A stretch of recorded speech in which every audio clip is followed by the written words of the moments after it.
Ketemu lagi dengan gue, Bang Pileng. Hari ini gue mau menceritakan cerita berjudul Bukan Suster Maria. Sore itu, Ricky harus segera izin dari tempat kerjanya untuk pergi ke rumah sakit. Dia mendapat kabar kalau ibunya sekarang sudah berada di rumah sakit dan diharuskan rawat inap karena penyakit darah tingginya. Mengendarai motor dengan kecepatan yang cukup tinggi, sampailah dia di halaman parkir motor rumah sakit dan langsung menuju kamar ibunya di mana ibunya dirawat. "Ibu, keadaan ibu gimana sekarang?" Sambil megang tangan ibunya. "Masih sedikit puyeng. Udah dikasih obat kok sama dokter tadi." Di samping ranjang, duduklah Tio yang merupakan adik Ricky yang tadi menelpon Ricky di kantor untuk memberitahu keadaan ibu. "Tio, biar abang aja yang jaga ibu, lu pulang aja." "Enggak lah, gue yang jaga ibu, lu aja yang pulang, lu kan baru pulang kerja," jawab Tio. Saat mendengar itu, ibu langsung memanggil Tio. "Tio, kamu aja yang pulang, biar abang yang jaga ibu. Pulanglah sekarang, nanti keburu maghrib." Mendengar itu, Tio langsung menganggukkan kepalanya, kemudian mengambil tas kecil dan segera pamit ke ibu dan Ricky.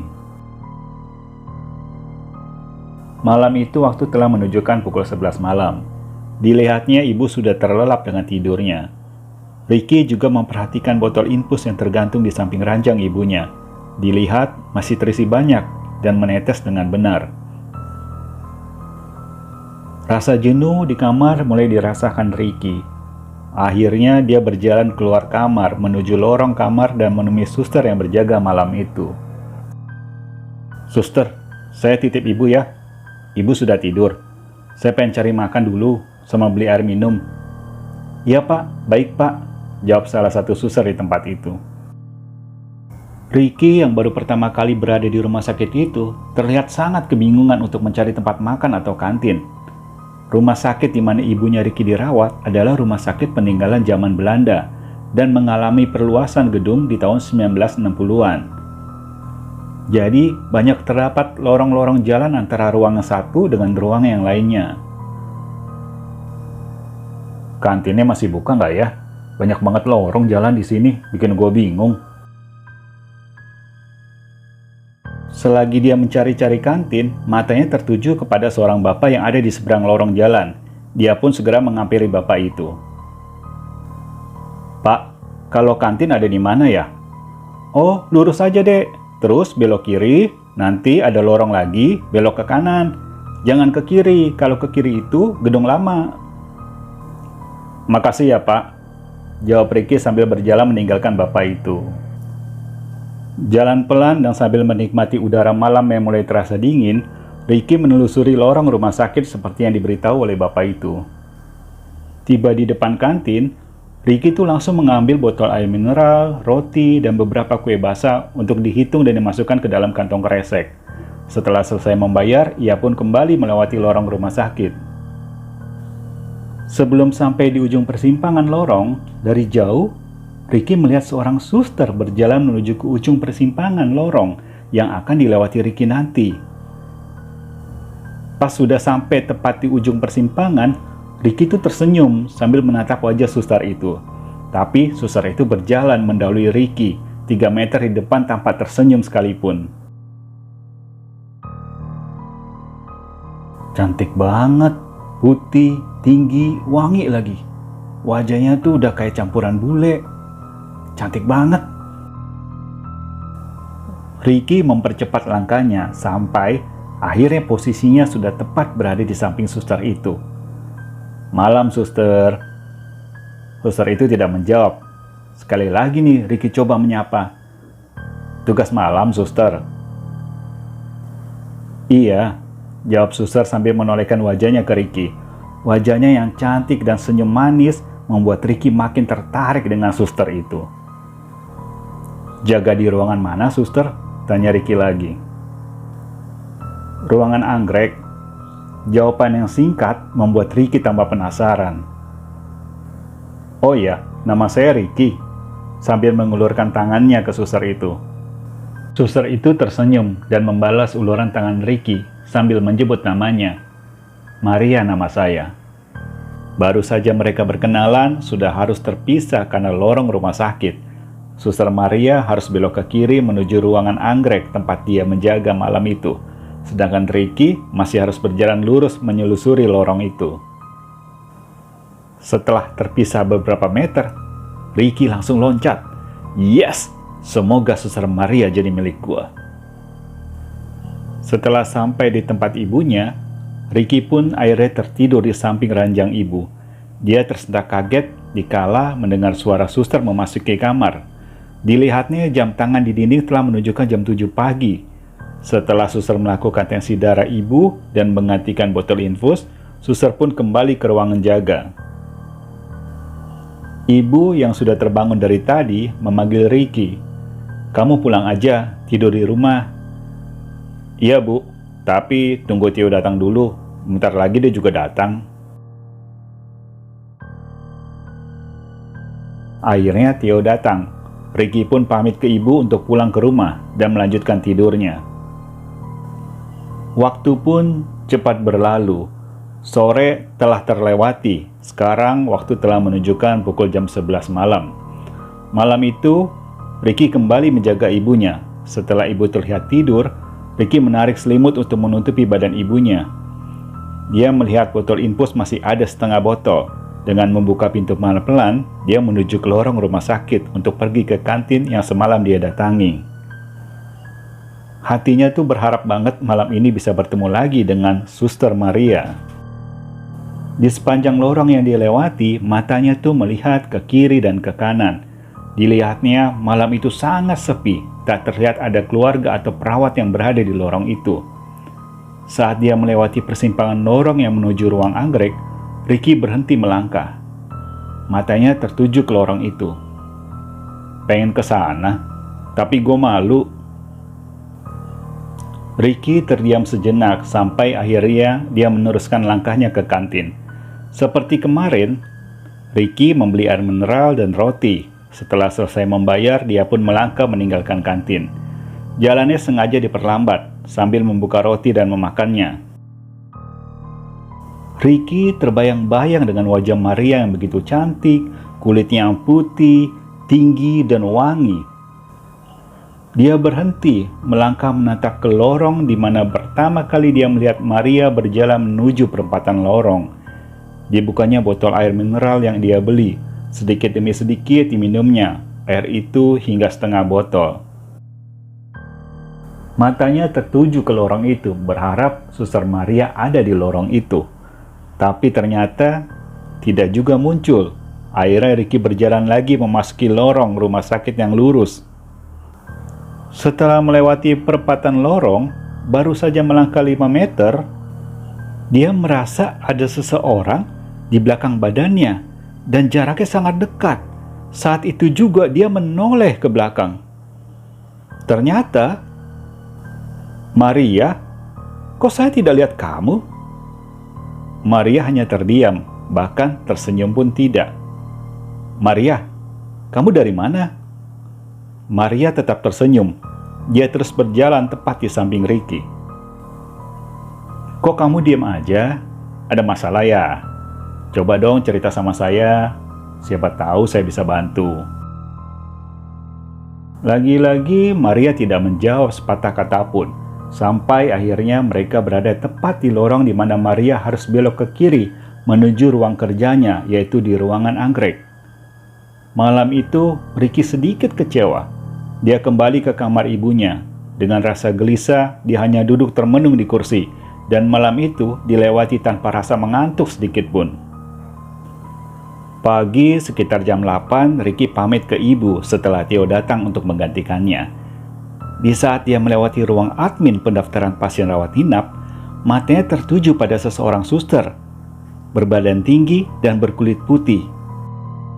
Posisi suster itu membelakangi Ricky sambil berjalan agak terburu-buru. "Itu pasti Maria," dalam hati Ricky nih. Dikejarnya itu suster dan ternyata benar itu Maria. "Maria?" sapa Ricky ragu-ragu. Bang Ricky, baru datang ya? Ibu dirawat di ruang mana?" Di ruang cendana, jawab Ricky. Mendengar jawaban Maria yang begitu ramah, hati Ricky tuh langsung bahagia. Rasanya seperti anak ABG yang lagi jatuh cinta. Baru mau pulang, gantian. Semalam kan aku yang jaga ibu. Sekarang udah ada adik nih yang jaga. Maria, kamu mau lihat ibuku? Biar aku antar sekalian. Boleh, tapi sebentar aja ya bang.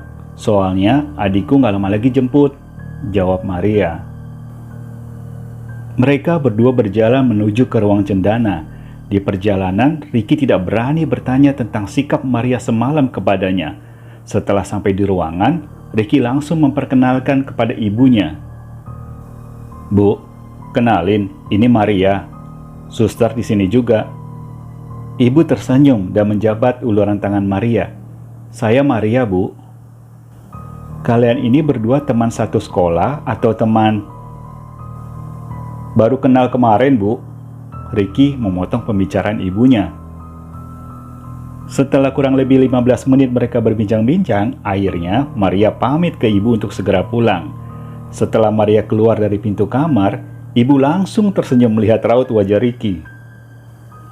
Gimana menurut ibu? Cocok gak sama aku? Tanya Ricky. Maria cantik, mudah-mudahan jodoh kamu. Tapi yang penting itu pribadinya yang baik, bukan hanya cantik. Kalau cantik itu hanya bonus, jawab ibu sambil tersenyum. Pagi itu adalah hari yang paling bahagia. Sampai di tempat kerjanya pun, Ricky itu terlihat berbeda dari hari-hari biasanya. Terlihat lebih ceria, lebih banyak ketawa, bahkan kerjanya pun tambah semangat. Malam ini adalah hari ketiga Ricky menjaga ibunya. Kali ini penampilan Ricky itu berbeda dari malam-malam sebelumnya. Dengan minyak wangi, jaket dan sepatu baru, semua dipakai untuk terlihat menarik di depan mata Maria nanti malam. Seperti biasa, setelah menunggu ibu tertidur dan melihat botol infus masih terisi, dia keluar perlahan-lahan membuka pintu kamar dan menuju lorong untuk melewati ruangan anggrek. Sampai di persimpangan lorong, hatinya ingin sekali menghampiri Maria di ruang jaganya malam itu. Tapi lagi-lagi dia berpikir ada rasa khawatir, takut mengganggu jam kerja Maria. Akhirnya Ricky membatalkan niatnya dan berjalan menuju kantin. Setelah selesai membeli roti, Ricky meninggalkan kantin dan berjalan di lorong. Dan di saat itu, dia melihat Maria berada di ujung lorong menuju bangunan rumah sakit lama. Saat itu juga Ricky berlari mengejar Maria. Tapi karena lorong rumah sakit itu panjang, Ricky tak dapat mengejar Maria dan Maria sudah belok ke arah kanan. Tapi Ricky terus berlari sampai di ujung lorong tersebut. Pas di ujung lorong dia berpapasan dengan seorang suster. Awalnya sih Ricky mau bertanya ke suster itu apakah ia bertemu Maria. Tapi niatnya dibatalkan karena saat itu dia teringat ibunya di kamar yang sudah terlalu lama ditinggalkannya. Dengan terburu-buru, dia berjalan secepat mungkin untuk sampai di kamar ibu. Setelah berada di kamar, dia melihat ibu sudah bangun. Ibu kok udah bangun? Ibu mau ke toilet? Tanya Ricky dengan napas terengah-engah karena berjalan terburu-buru. Kamu dari mana? Habis beli air sama roti, Bu. Barusan Maria kemari.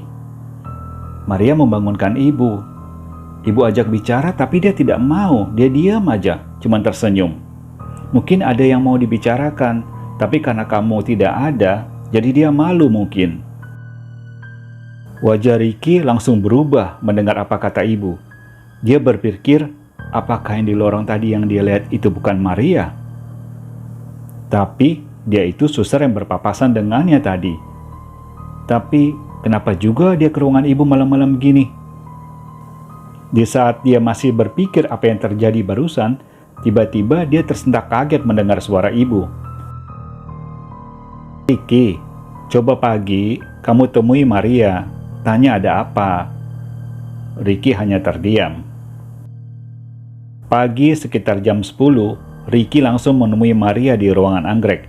Di sana ada 3 orang perawat di ruang jaga. Saat Ricky menanyakan keberadaan Maria, salah satu suster menjawab kalau Maria sudah pulang.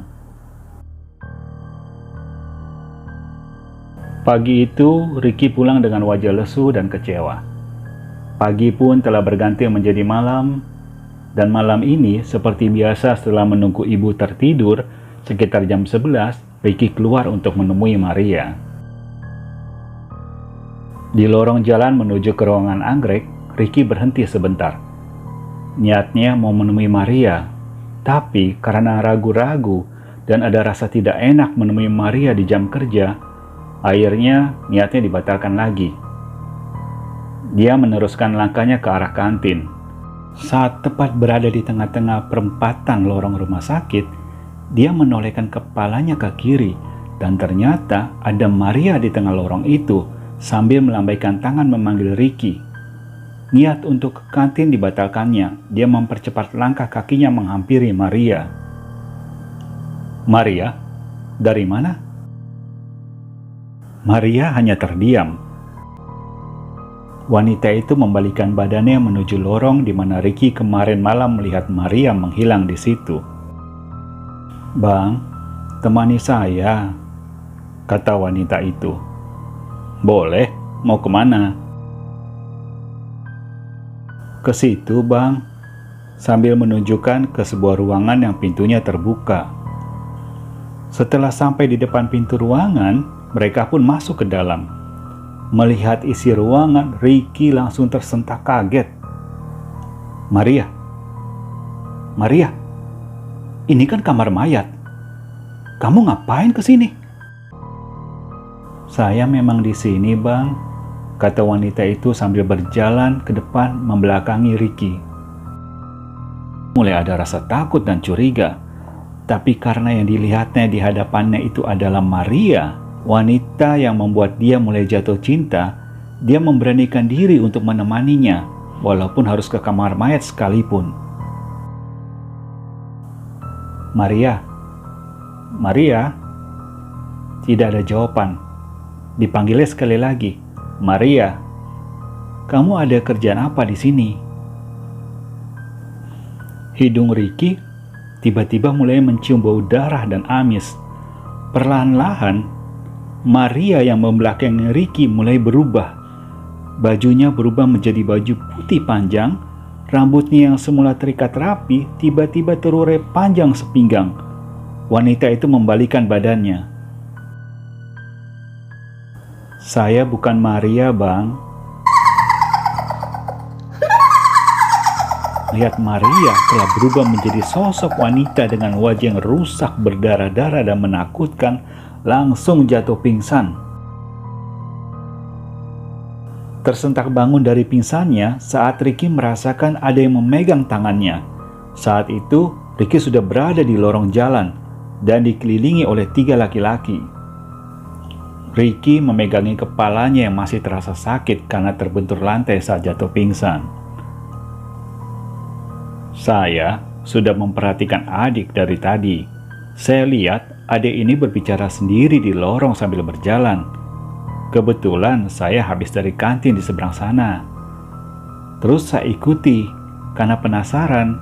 Sampailah saya lihat adik masuk ke kamar mayat itu. Saya lihat adik ini seperti berbicara dengan seseorang. Adik beberapa kali menyebut nama Maria, Maria. Saya mendengar itu dari balik tembok. Setelah tidak terdengar lagi suara adik ini, saya coba masuk dan ternyata adik sudah pingsan di lantai." "Maaf, bapak ini siapa ya?" tanya Ricky sambil menahan rasa sakitnya di kepala. "Saya penjaga kamar mayat ini, Dek. Saat saya ke kantin, ternyata teman saya yang satu lagi tertidur di bangku. Jadi dia tidak melihat kalau adik masuk ke kamar mayat itu. Kami ini berdua berjaga kamar ini tiap malam," kata salah satu laki-laki yang usianya sekitar 50 tahun. "Pak, apa Bapak kenal dengan Suster Maria yang ada di ruangan anggrek?" tanya Ricky. "Dia itu manusia apa bukan, Pak?"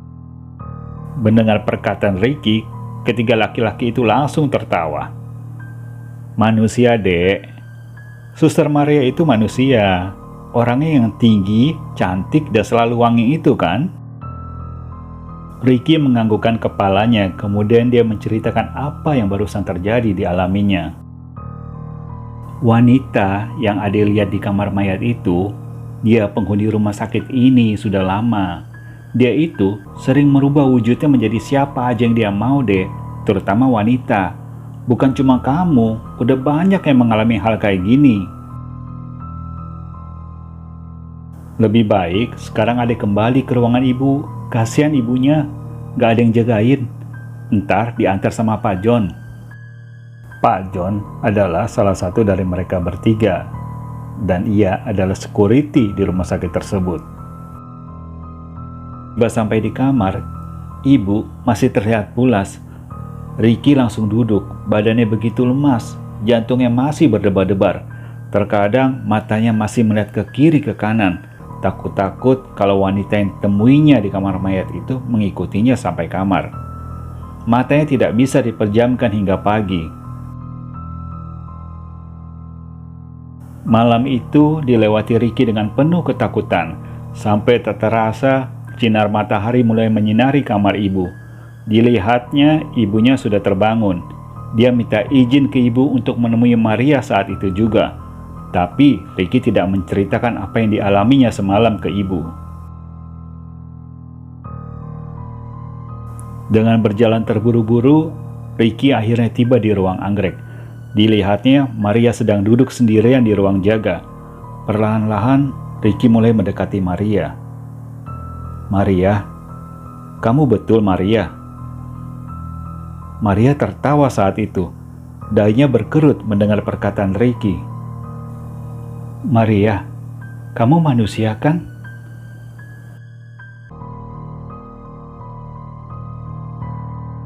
Maria langsung berdiri, tangannya langsung memegang tangan Ricky. Aku manusia kan bang? Emang ada apa sih bang? Ricky langsung menarik nafas tersenyum. Maria, nanti kalau kamu udah selesai tugas, aku mau cerita. Kita ketemuan di kantin depan aja ya, jangan di kantin belakang. Maria menganggukkan kepalanya. Tiba-tiba seorang perawat menghampiri Maria dan mengajaknya ke salah satu kamar pasien. Sedangkan Ricky langsung pergi menuju kantin depan sambil menunggu Maria. Singkat cerita, setelah semua kejadian yang dialami Ricky diceritakan kepada Maria, dan keesokan harinya ibu sudah diperbolehkan pulang oleh dokter, dan sampai akhirnya ibu juga mengetahui apa yang dialami Ricky setelah ibu berada di rumahnya. Hubungan Maria dan Ricky semakin dekat, sampai mereka menjalin kasih selama 2 tahun lamanya. Tapi, perjalanan cinta mereka harus terpisahkan, karena maut telah merenggut Maria dari tangan Ricky. Maria mengalami kecelakaan bersama Ricky saat mengendarai motor menuju ke tempat kerja Maria. Dan sampai sekarang, Ricky memutuskan untuk tidak menikah karena terlalu cintanya Ricky kepada Maria. Itulah cerita mengenai Bukan Suster Maria. Sampai di sini dulu cerita gua, sampai ketemu lagi di cerita yang akan datang. Salam dari Bang Pileng.